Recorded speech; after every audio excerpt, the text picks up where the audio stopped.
Hey everybody, this is Anthony Russomanno again, welcoming you back to one of our video sessions. Again, I'm the PATS College and Career Expert. I want to talk to you tonight about junior year. What should you be doing, when you should be doing it. So we'll be talking about a testing timeline and just things to think about throughout the year to get you on the right track. Okay. Again, my email is ajrussomanno@gmail.com. You've probably seen it. It's showing on the screen again. And you can reach out to me if you have additional questions. For more specifics, check out some of our other videos, from college search to taking the SAT or ACT.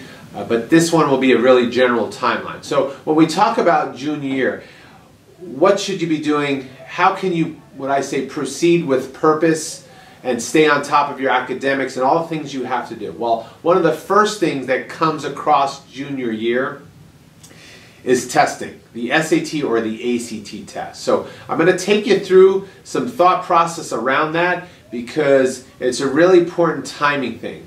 Being that you guys play soccer and you're pretty active in a lot of different activities, it's hard to find that right time to do it. Now, if you are juniors now, okay, and I'm not sure when you're going to be watching this, but ideally what I like to do and what I tell my sophomores is by the end of sophomore year, if you can determine which test you're suited for, SAT or ACT, it really will help you because by the summertime you can have a plan of attack of which test you're better suited for. So again, the first thing is SAT or ACT, not both, if you've heard me say it before. One or the other. You don't have the time and energy to do both.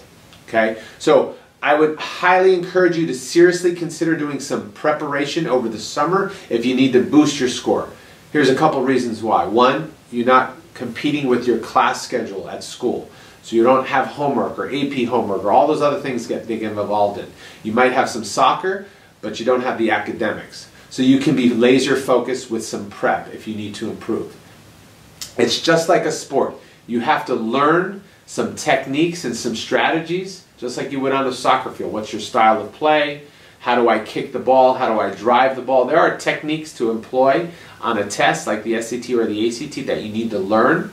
So if you do some preparation, and hopefully we'll do a prep session about preparation on a different video, but you need to learn some of those things. The summer is an ideal time to do it. Now, not everybody should do it in the summer. It'll be based on your circumstances, any major life conflicts, or if you're going to be gone all summer. But summer's a really good time if you've completed your basic algebra and geometry, you've completed, yeah, that's pretty much the math you need to complete. You've taken your English classes, you're on track, you're on a college prep track, you want to go to a decent school, competitive college, it's a great time in the summer to do that. Okay? So get serious about prep in that summer. You'll take either a July, August, September, October test date, and you can look at different test dates at ACT.org or SAT or collegeboard.com. You want to register and take one of those exams and have your first one done under your belt. It will also help you in the recruitment process as a junior because colleges will know what your score is as opposed to waiting to find out if you kind of fit their guidelines. That will help you, especially if you get a good score. You can give it to them early so they know, and they know if you're recruitable without athletics. You might be able to get into school without that, and that makes you more marketable. Okay? So in that summertime before junior year, so we're talking July, August, September, right before when school's starting, is prepping time and maybe taking that first SAT. Okay? All right? In September, you're back to school. Okay? So now we're hitting the timeline. You want to start taking challenging courses again. If that fits your schedule, you don't have to take 10 AP courses if you're doing soccer. But again, challenging enough where you can handle it. It looks rigorous enough for you as the student. Okay? If you're playing soccer and you're really committed to that, you might have time for maybe one thing outside of school in addition to that. So how else can you distinguish yourself? Again, don't just join anything just because you think it's going to look good. Join something that you would want to do. So again, if you can find an organization or a club or activity that suits your interests, that you're excited about in addition to soccer, that's a good time to start doing that junior year throughout the year and showing another level of commitment or leadership. Okay? In November or in October, you're actually taking some tests such as the SAT. You potentially might be doing that. You're also taking the PSAT maybe at your school. It qualifies you or it makes you eligible for National Merit Scholarships, but only about 0.5% might even be eligible, so it's typically not a lot of students. But if it's offered at your school, I always say take it. It's good practice for you. It does nothing else for college admissions, okay? So that happens around October time, okay? Also, you want to think about, start talking to your teachers, getting to know them well, because a year from that time, you'll be asking for recommendations. In November, you're starting that time of, again, doing your best, taking your tests, doing well in school. But here's where you want to start really getting down and understanding a college list. Okay? I did a session on finding your best fit colleges. I would take a look at that. But your junior year early on, making a college list will be really helpful in a lot of different facets. You might even have it earlier. I would recommend even sophomore year doing this. But if you're seeing this and you're a junior now, you haven't done it, start now. So this fall, maybe sure you have a college list going. Explore different schools. Watch that college list video. What do you care about? What kind of experience do you want on the college level? What kind of soccer coach do you want to play for? Start talking to schools, visiting schools. You'll do this throughout the year though. Okay? So that's going to happen then. For my athletes that are thinking about playing soccer in college, you also want to start putting your online profile together. If not even earlier, as a sophomore you would want to do this. But again, if you're watching this and you haven't done so yet, now is the time. You should have some soccer accolades. You should have some academic achievements. You should have some interest. Put an online profile together now. This is the time, junior year, to make sure you have that if you don't already. Okay? So that's something you want to do as well junior year. Okay? Then December rolls around, you maybe get your PSAT scores back. Okay, so you want to take a look at your PSAT scores. How did you do? If you haven't done any prep or you haven't taken the ACT, now is the time to also start thinking about when in the spring you would do it. Maybe the spring is a better opportunity for you to take it. For those that did it in the summer on more of the accelerated or early track, as I call it, those that are waiting till maybe the spring, you might be on the more traditional track, which is okay. That's where maybe you haven't completed algebra yet or taken geometry. You're just maybe not testing mature yet. You might want to wait. Or you're just not going to that competitive schools and you're maybe going to only take the test once. So maybe you're thinking about it in December. Hey, maybe I'll take it in March or February. You might take a test there. So you'll get your PSAT scores back in December, usually the second week in December. You'll be able to look those up, see how you did. Are you on track for some of those schools? And if you are with your PSAT score for that school you're considering, because you've created a college list, then just go in and take it. There's no need for prep.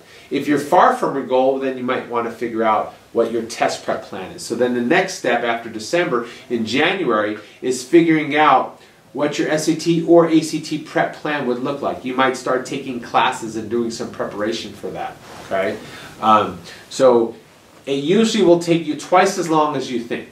Okay, it didn't take you one weekend to get good at soccer. It's taken you years and years, gradually built over time. You're adding new things into your repertoire. You're learning how to kick outside the foot, inside of the foot. You're better at trapping the ball now. You're getting more power. It takes time to develop a lot of that. It's the same with prepping for the SAT or ACT. It's going to take time to develop those skills to do well on it. So January is the time where you want to start doing that prep. Now, if you're on the accelerated track, you've done that in the summer, which you've gotten a head start. So in the December-January timeframe, maybe you're considering taking it a second time, which is perfectly okay. So for those that would be taking it a second time, then again, do you need to prepare and get your score up a little bit because maybe the coach wants it higher or you're looking to go to a more competitive school academically? So this would be a really good time in the December timeframe to prepare, start preparing, December, January. Again, take soccer into account. Are you an academy player? Are you just on a different level, a different flight? When is your busiest time? When do you put the most time in training, in tournament season? You have to take that into account and find a good window where you have time to put some energy and effort into it, because you can't just improve automatically. Okay? So that's around the January time frame.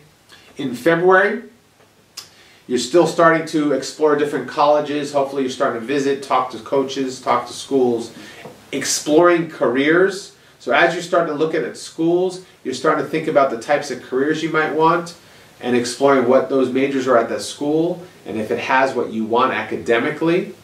In February, the ACT is offered, so if you actually were prepping for the ACT, now's the time to take it in February, okay? Start organizing your college lists around this time, putting it in a, you can either use, if you have Naviance and access to Naviance, if you use the college search tools such as Big Future, you can have schools listed in there. You can also have a spreadsheet. I'm going to post a master college spreadsheet that you can use to organize your schools, your coaches' conversations, information about the school. So I'm going to post that into our resource library so you can access that as well. In March, we're moving through the junior year fast. It goes slower than I'm talking, but the SAT is offered in March. So if you need to take the SAT, that's a good time to do it. It's also a good time to start talking about college costs. Now you've been researching some schools, having that discussion with your parents or guardians about different options. Here's what things are costing. Having those conversations with coaches about potential scholarship opportunities and seeing what schools might actually end up costing. It's really important to visit some of the schools in that March time frame so you can add or take schools off your list. Okay, you might hit some spring break time and start talking to those teachers. I mentioned this earlier about letters of recommendations for the fall. Which teachers are you jiving with? Which ones you have a good relationship? It's not about, oh, I got an A in that class. Which ones know you really well? Which ones can talk about how well you fit in the school, what your personality is like, your participation, and they can talk to you more than just a grade, okay? So start talking in March and April about that. In April now we're really coming down to developing a stronger college list. Initially, maybe you had 50 to 100 schools. You should be down the end of junior year, probably anywhere between 20 to 40 schools that maybe you're either talking to, that you might be researching, and be talking to about potential soccer scholarships. Now's the time to start narrowing your list and shaping your list. We talked about it in the Finding Your Best Fit College video, hopefully that you'll watch. Okay, so that's happening in April timeframe. All along this year, guys, you're trying to get good grades. Your grades are still the best predictor of your college success, as well as the biggest factor of college admissions. It's your grades and your curriculum are the most. Test scores are up there, your activities are up there, essays are in there, but your grades and your rigor of your challenging courses are still tops. Okay, so in April, you might be talking, or March and April, you might be even at your schools working with your advisors or counselors, planning your senior year schedule. So start thinking about what senior year looks like. Those factor into admissions decisions as well. So don't take a backseat and go, well, I'm fine, I know what school and I've talked to the coach. You still got to make sure you can get into that school. So start planning your fall, your senior year, your school classes as well. In May now is when you actually might be taking some AP classes, okay? Check academic requirements at your school. Some schools will accept college credit for a good AP score, okay? So if you get a 4 or 5, maybe you're getting college credit. That's like financial aid, guys. If you can get some college credit and have to take fewer units, it will cost you less money. So think about taking, and if you're in an AP class and you're doing well, I would consider taking the AP test in them. Also, what's happening in May and June are the SAT subject tests. Those are 1 hour long, multiple choice exams in a specific subject, whether they be U.S. history, chemistry, physics, math 2, biology, history, or even a language. If you're doing well in an AP course, you can take the equivalent SAT subject test. It's the same test writer. Okay? The other thing, not all schools require them, so only selective schools do. So if you're applying to some of the Ivy Leagues, or a Georgetown, a Princeton, you might have to take multiple subject exams. So keep that in mind. If you're an engineering major, you might have to take those as well. For example, the UCs don't require subject exams, but if you apply to UC Berkeley as an engineering major, you'll have to take the Math 2 and the Science. Okay, so keep that in mind. That subject tests are reserved for May and June. The reason in May and June is you're completing your course at the end of the year. There's no point taking a subject exam in November when you're just starting the course, or after you finish the course in June and you have to wait 6 months to take the test. You'll forget everything. Okay? So that's happening in May and in June. For my juniors, throughout the year, if you haven't done so by June, you should fill out your NCAA Eligibility Center. You got to go in and fill in and register if you're going to play Division I or II through the NCAA. If you don't know what division yet you're playing, I'd still highly suggest registering for that. Or you could do it as early as junior year or at the end of sophomore year. At least get your name in the system. You can actually become an early qualifier to be qualified to play in college if you have met certain standards by the end of junior year. So again, I highly recommend you do that. You can also check to see if your core courses are, or you're on track to be eligible to play Division I or Division II. Okay, so that's happening by the end of June. You want to make sure you do that. You're also looking into summer plans in June. It could be summer camps for soccer. You should actually start doing that during your conversations throughout the year with the coaches as well. But you want to make your decisions by the end of June for sure. Also, what else are you doing? Are you volunteering? You're interning? You might even be retaking some tests in the summertime. Or if you like to work or you have a different activity or interest, that's the time to start really making sure you've made decisions about those, even though you start thinking about them much earlier than June. In July, again, this is the time right before senior year, so you're really looking at all the things you need to do to start putting your applications together. What do I have to fill out? Any kinds of essays? Looking at college expenses with your parents. In addition to tuition and room and board, are you getting any soccer money? Are you books, travel if you're going to be on the East Coast? There's all those things. Take account of all that so you can know ultimately what that college that you're considering might actually cost. It's not just tuition. Okay? What we call a COA, cost of attendance, is more than books and tuition. It's other fees, health fees, different things like that. Okay?